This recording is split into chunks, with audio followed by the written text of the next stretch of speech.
Hello friends, আমি সুদেশনা আর আমার চ্যানেলে আপনাকে স্বাগত। আজকে আমি 32 সাইজের ব্রাকাট ব্লাউজের পেপার কাটিং করে দেখাবো। আপনারা চাইলে ডাইরেক্ট ফ্যাব্রিকে এই কাটিংটি করে নিতে পারেন। প্রথমে ব্যাক পার্ট কাটিং করতে হবে। তো 32 সাইজের জন্য শোল্ডার নেব 5 ইঞ্চি এবং আর্ম হোলের দিকে নেব 5.25 ইঞ্চি। লম্বা মেয়েদের জন্য আর্ম হোলের মাপ 6 ইঞ্চি নিতে হবে। তো এখানে আমি 5.25 ইঞ্চিতে দাগ দিয়েছি। এভাবে ঝুলের মাপ নেব। 32 ইঞ্চির জন্য রেডিমেড 14 ইঞ্চি যথেষ্ট, কিন্তু যার ব্লাউজ তৈরি করছেন তার পছন্দ মতো মাপ নেবেন ঝুলের।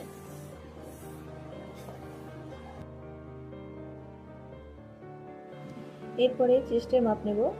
চেস্টের যা মাপ থাকবে তাকে 4 দিয়ে ভাগ করতে হবে এবং তার সাথে 2 যোগ করতে হবে।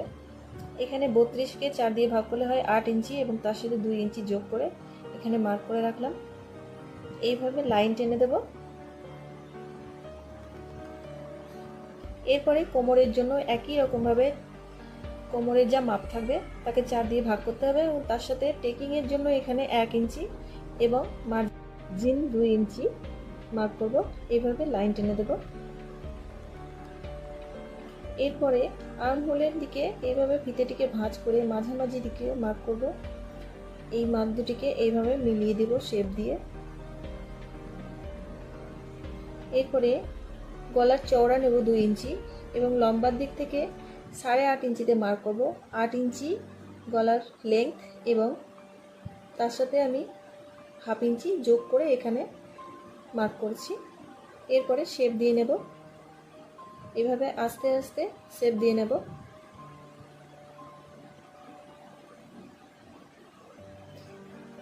শেপ দেওয়া হয়ে গেছে এবং কাটিংয়ের জন্য রেডি হয়ে গেছে ব্যাক পার্ট। এবার কাটিং করে নেব। বন্ধুরা, আপনারা চাইলে এখানে পেপারটিকে দুভাঁজ করে নিতে পারেন। আমি এখানে দুভাঁজ করিনি। কাপড়টিকে দুভাঁজ করে পেপারটিকে বসিয়ে কেটে নেব। এইভাবে 2 ফুট মতো নিচের দিকে দিয়ে এভাবে শেপ দিয়ে নিয়ে কাটিং করব, তাহলে ফিটিংসটা ভালো আসবে।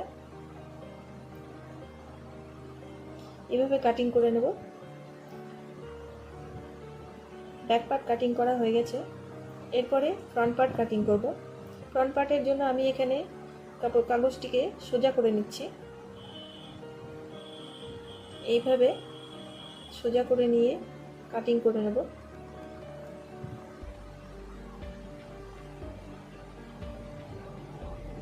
এরপরে কাটিং করব।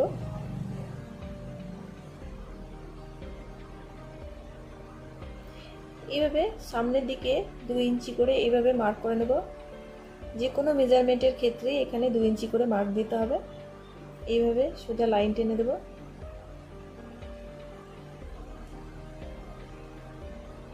এইভাবে লাইন টেনে দিয়েছি। এরপরে ব্যাক পার্টটিকে এভাবে বসিয়ে নেব। বসিয়ে নিয়ে আর্ম হোলের দিকেরটাই শুধুমাত্র মার্ক করব এভাবে।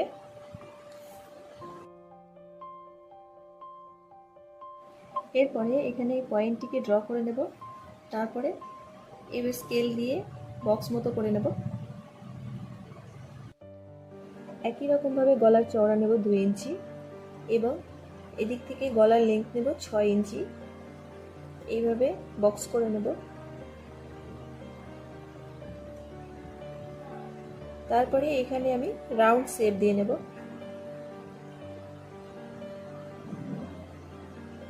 এরপরে আর্ম হোলের দিকে হাফ ইঞ্চি মতো নিচের দিক থেকে এইভাবে শেপ দিয়ে নেব।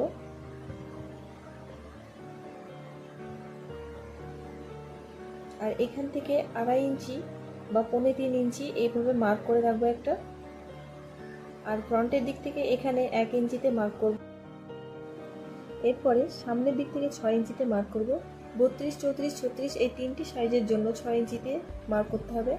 এরপরে এদিকে ফর্মুলা হলো 32কে সরাসরি 10 দিয়ে ভাগ করে দিতে হবে এবং তার সাথে 2 গুণ করতে হবে এবং যা বেরোবে তার সাথে 1 ইঞ্চি যোগ করতে হবে। আর যদি ব্রেস্টের সাইজ ভারী হয় তাহলে তার সাথে আরও হাফ ইঞ্চি যোগ করতে হবে। তো এখানে আমার 7 ইঞ্চি 7.5 ইঞ্চিতে মার্ক করব। তারপরে এইভাবে শেপ দিয়ে নেব। ওপরের দিকটা শেপটা একটু কম দিতে হবে। এরপরে এদিক থেকে 1.5 ইঞ্চিতে মার্ক করব আর এই ফিতেটিকে ভাঁজ করে এইভাবে মাঝামাঝি করে নেব। এইভাবে মাঝ থেকে এইভাবে মার্ক করব, লাইন টেনে দেব। এইদিকেও একই রকমভাবে 1.5 ইঞ্চিতে মার্ক করে এইভাবে জুড়ে দেব। এই পার্টটিকে একটু রাউন্ড শেপ দিয়ে নিতে হবে, নাহলে কোনা কোনা বেরিয়ে থাকবে, সেটা হবে না। এদিক থেকে 1 ইঞ্চি আর এদিক থেকে 1/2 ইঞ্চিতে মার্ক করব। তারপরে মিডল থেকে আবার একই রকমভাবে লাইন টেনে দেব।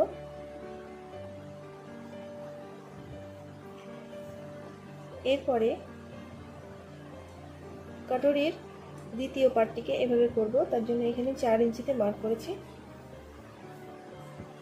এইভাবে 4 ইঞ্চিতে মার্ক করে সোজা লাইন টেনে দেব। একই রকমভাবে এখানে 7.5 ইঞ্চিতে মার্ক করে এইভাবে জুড়ে দেব। তারপরে এস পার্টের জন্য এখানে আমি ভেতরের দিক থেকে মাপ করব। ভেতরের দিক থেকে এইভাবে মাপ করে নিয়ে মাঝের দিকে যে গ্যাপটা রয়েছে সেই গ্যাপটা ছেড়ে আবার নিচের দিকে যে লাইনটা দিয়ে এইভাবে মাপ করে নেব। এখানে আমার 10.5 ইঞ্চিতে আসছে। এরপরে আমি ওপরের দিক থেকে এইভাবে 10.5 ইঞ্চিতে মার্ক করব আর এইভাবে লাইনটা টেনে দেবো, তাহলে শেপটা সুন্দর আসবে। এরপরে বেল্ট পার্টের জন্য এইভাবে একই রকমভাবে এখানে 4 ইঞ্চিতে মার্ক করব। তারপরে সোজা লাইন টেনে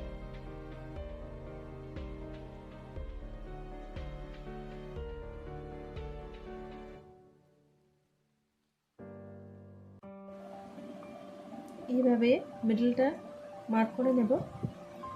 উপরের দিক থেকে 1.25 ইঞ্চিতে মার্ক করে এইভাবে সোজা লাইন টেনে দেব। এরপরে ব্যাক পার্টকে এভাবে বসিয়ে ওয়েস্টের যা মাপ থাকবে একই রকমভাবে আমি এখানে মার্ক করে নেব এবং লাইন টেনে দেব এইভাবে। আর এটাকে শেপ দিয়ে নিতে হবে, একটু এইভাবে হালকা করে শেপ দিয়ে নেব।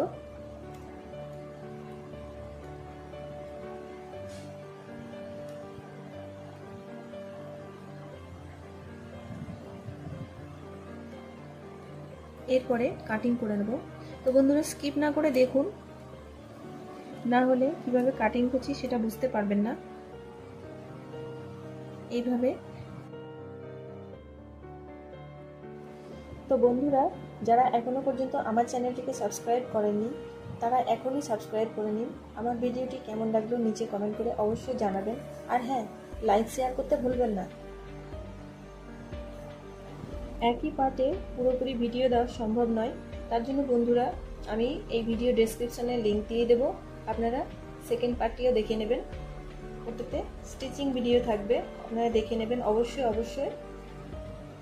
এইভাবে কাটিং করব, ফিনিশিংয়ের সাথে কাটিংটি করে নিতে হবে। এইভাবে আমি চালাকি করে এই লাইনটুকু আমি এইটুকুটাই কাটিং করব, বাকিটুকু কাটিং করব না। ফ্যাব্রিকে বসিয়েও একই রকমভাবে কাটিং করে নিতে হবে। তো এইভাবে আমি কাটরির পার্টটিকে এইভাবে কেটে নিয়েছি। এরপরে এস পার্টটিকে এইভাবে বের করে নেব। এই পার্টটিকে আমি এইরকমভাবেই রাখবো। এরপরে হাতা কাটিং করব। ব্যাক পার্টে আর্মহোল যা আসবে এখানে 8 ইঞ্চি 2 যোগ করে এখানে মার্ক করেছি। স্লিভ রাউন্ড আর্ম যা থাকবে তাকে 2 দিয়ে ভাগ করে যা হবে তার সাথে 2 ইঞ্চি এখানে যোগ করতে হবে। এখানে আমি 3 ইঞ্চিতে মার্ক করেছি। আর এইভাবে সোজা একটা লাইন টেনে দেব। এরপরে এখানে আমি 8 ইঞ্চি বসাবো, 8 ইঞ্চি এবং 2 ইঞ্চি এখানে যোগ করব। এইভাবে লাইনটা টেনে নেব। ওপরের দিকে 2.5 ইঞ্চি মতো ছেড়ে তারপরে শেপ দিতে হবে।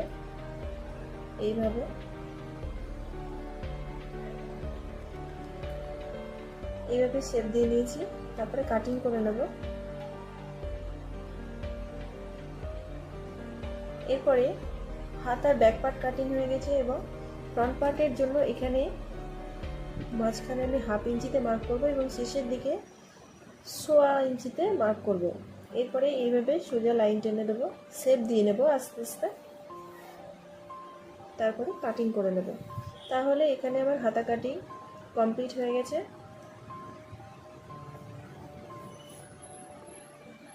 এরপরে আমি কাপড়ে বসিয়ে নেব। কাপড়টিকে এভাবে উল্টো করে ডবল ভাঁজ করব। তারপরে এখানে আমার ডিজাইন আছে, ডিজাইনের এখানে আমাকে বসাতে হবে কাপড়টিকে। তারপরে পিন আপ করে নেব।